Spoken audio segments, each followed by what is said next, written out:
Il est provocateur. Il a réponse à tout. Et il risque de devenir le futur leader du monde libre. Donald Trump est né le 14 juin 1946 dans le Queens, à New York. Il est le quatrième né d'une famille de 5 enfants. Il a 2 frères, 2 sœurs, ainsi que ses 2 parents, Mary Trump, mère au foyer, et Fred Trump, promoteur immobilier. Il commence ses études dans une école privée, comme tout gosse de riche qui se respecte, mais son tempérament incontrôlable lui vaut d'être envoyé à l'âge de 13 ans à l'Académie militaire de New York où il finit ses études. Il paraît qu'il y excellait tant sur le plan scolaire que sportif. Oui, je sais ce que vous pensez, il a effectivement mal vieilli. Après sa graduation, il rejoint Wharton School, l'école de commerce de l'université de Pennsylvanie, comme tout gosse de riche qui se respecte, et déjà il commence à s'impliquer dans l'entreprise familiale. Il finit ses études avec un diplôme en économie et un prêt d'$1 million de son père pour se lancer en affaires. Moi j'ai eu du chômage à la fin de mes études. En 1971, Donald Trump investit dans des projets immobiliers à Manhattan, contre l'avis de son père. Il faut savoir qu'au début des années 70, New York vit une crise financière et le marché de l'immobilier est très instable. Mais pour Trump, cela s'avère être une excellente décision qui lui rapporte gros. Sa stratégie est d'acheter des propriétés en liquidation ou de reprendre des projets en faillite pour les développer lui-même. On appelle ça la stratégie du vautour ou encore la Bernard Tapie. Grâce à ça, il bâtit sa réputation d'homme d'affaires redoutable, ce qui lui permet de mettre son nom sur des projets de plus en plus grands. En 1974, à l'âge de 28 ans, il devient le PDG de l'entreprise familiale. Et parlons-en justement de la Trump Organization. C'est le grand-père de Donald qui en est l'instigateur. Il est né en Allemagne et a émigré aux États-Unis en 1885 à l'âge de 16 ans, sous le nom de Friedrich Trumpf. Ils ont enlevé le F par la suite pour faire plus classe et surtout moins allemand. Friedrich Trumpf s'est enrichi en ouvrant des restaurants et des hôtels aux États-Unis et au Canada. Son premier restaurant, The Dairy, avait bien sûr de la nourriture au menu, des boissons, mais aussi des femmes. C'était un bordel en fait. Friedrich est par la suite retourné en Allemagne où il s'est marié. Il a finalement dû quitter pour l'Amérique à nouveau car il était accusé d'avoir essayé d'échapper au service militaire, obligatoire à l'époque. Arrivé à New York, il a commencé à investir dans l'immobilier avec quelques succès, ce qu'il a poursuivi jusqu'à sa mort en 1818. Sa femme, Elizabeth, et ses enfants Fred et John ont alors pris la relève en créant la Elizabeth Trump & Sons Company en 1923. Quelque temps après, Donald Trump la renommera The Trump Organization. Elizabeth Trump & Sons & Grandsons & Grand-Grandsons, ça faisait un peu trop long en fait. Petite anecdote, la famille Trump, incluant Donald, a jusqu'à récemment nié ses origines allemandes en prétendant être originaire de Suède. En fait, être allemand à New York après la Grande Guerre, c'était comme être juif en Allemagne pendant la guerre. Il valait mieux le cacher. Et Donald Trump est prêt à tout pour atteindre ses objectifs. Mentir sur ses origines pour obtenir des contrats, c'est pas un problème pour lui. Nous verrons plus loin qu'il peut faire bien pire. En 1977, il épouse la top modèle Ivana Zelníčková avec qui il aura 3 enfants qui rejoindront tous la Trump Organization. Les Trump ont peu d'imagination en ce qui a trait à leur choix de carrière. Ils divorcent en 1991 parce que Trump a trompé Ivana avec l'actrice Marla Maples qu'il épousera quelques années plus tard. Cette histoire a fait le tour des tabloïds, tout comme son second divorce avec Marla en 1997. Aujourd'hui, Trump est marié à Melania avec qui il vit depuis 2004. Petite remarque, même si Donald Trump est anti-immigration, il a contribué à naturaliser au moins 2 personnes. Et oui, 2 de ses épouses, en l'occurrence Ivana et Melania, n'avaient pas la nationalité américaine avant de le rencontrer. Mais Trump n'est pas à une incohérence près.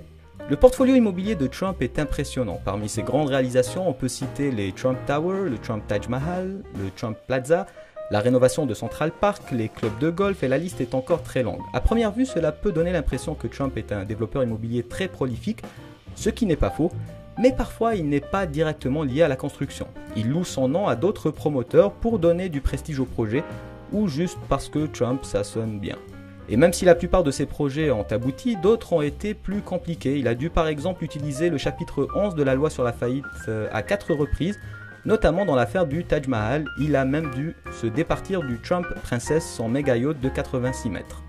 Mais Trump ne fait pas que dans l'immobilier, il investit également dans toutes sortes de projets, de la gestion de top modèles au voyage aérien en passant par l'hôtellerie, la restauration, les casinos, la vodka, les livres, la production télé, la télécommunication. Aucun domaine ne semble inaccessible pour lui.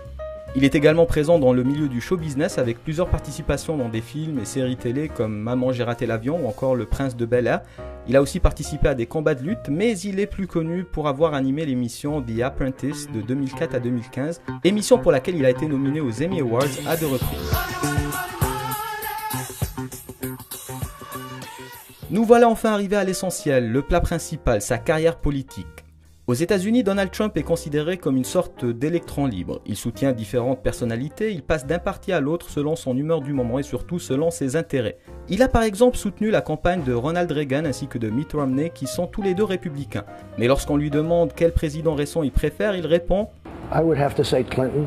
Non pas George Bush fils ou encore George Bush père qui sont les deux derniers présidents républicains. Il a même dit en 2008 qu'Hillary Clinton ferait une bonne présidente. I think you'll be looking at the record of Hillary Clinton and how did she do as Secretary of State, probably above and beyond everybody else and everything else. Aujourd'hui, il trouve qu'elle a été la pire secrétaire d'État de l'histoire. Hillary Clinton was the worst Secretary of State in the history of the United States. On note également qu'il contribue de façon quasi égale aux caisses des deux partis.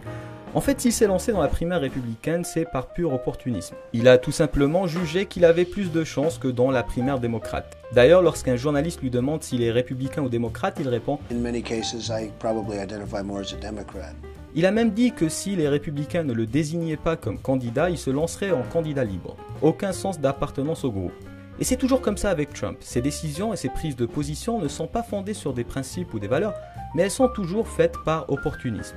Le plus étonnant est que depuis l'annonce officielle de sa candidature le 16 juin 2015, Donald Trump cumule les faux pas et les incohérences et pourtant, il continue à gagner de plus en plus de supporters et de grimper dans les sondages. Il se permet par exemple de se moquer du journaliste Serge Kowalski sur son handicap. I don't know what I said. I don't remember. De parler des menstruations d'une autre journaliste parce qu'il n'a pas aimé ses questions. You know, you could see there was blood coming out of her eyes. Blood coming out of her wherever. D'utiliser un langage vulgaire. But it's political bullshit. She said he's a pussy. And you can tell them to go themselves. Et même d'insulter ses propres électeurs. How stupid are the people of Iowa? Les raisons souvent évoquées pour expliquer son succès sont sa réussite dans le milieu des affaires, le fait qu'il finance sa propre campagne et qu'il soit perçu comme le candidat anti-système. Because I don't need anybody's money, it's nice. I don't need anybody's money. I'm using my own money. I'm not using the lobbyists, I'm not using donors, I don't care.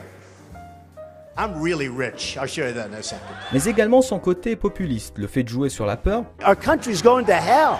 Avec des sujets comme l'immigration. They're bringing drugs. They're bringing crime, they're rapists. La menace terroriste. Islamic terrorism is eating up large portions of the Middle East. Ou encore en gonflant les chiffres du chômage.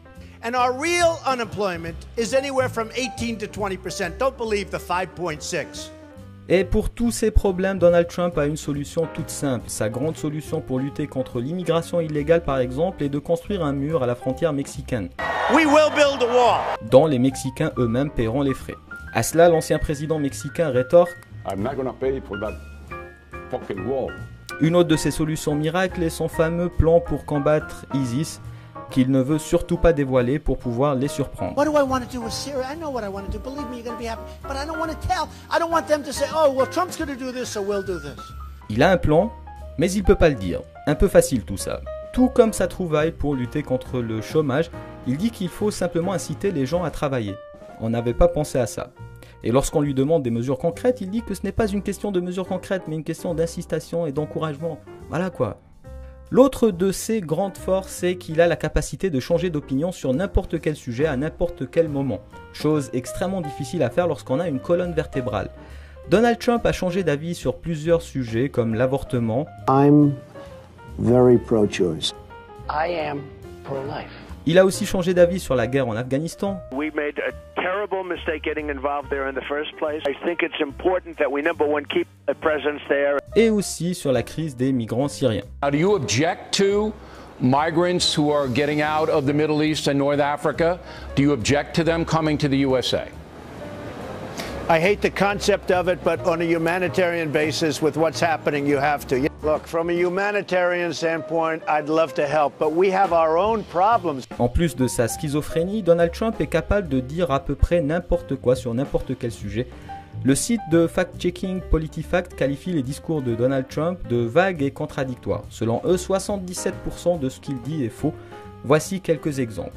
Sur Hillary Clinton, par exemple, il dit « L'agenda d'Hillary Clinton est de libérer les criminels violents de prison. Elle veut tous les faire sortir. » Ce que Hillary Clinton n'a jamais dit. Sur les migrants, il dit « Regardez, nous sommes en guerre avec ces gens-là et ils ne portent pas d'uniforme. C'est une guerre contre des gens qui sont vicieux, des gens violents, dont on n'a aucune idée de ce qu'ils sont et d'où ils viennent. Nous autorisons des dizaines de milliers d'entre eux à rentrer dans notre pays maintenant. » Une dernière pour finir, les statistiques criminelles montrent que 80% des victimes d'homicides blancs sont tuées par des noirs. Bon, voilà ce qui conclut cette vidéo. Qu'on l'aime ou pas, Donald Trump choque, provoque, fait parler de lui et ça semble lui réussir. Seul l'avenir nous dira si l'Amérique est capable de donner le pouvoir à un tel personnage. Et vous, qu'en pensez-vous ?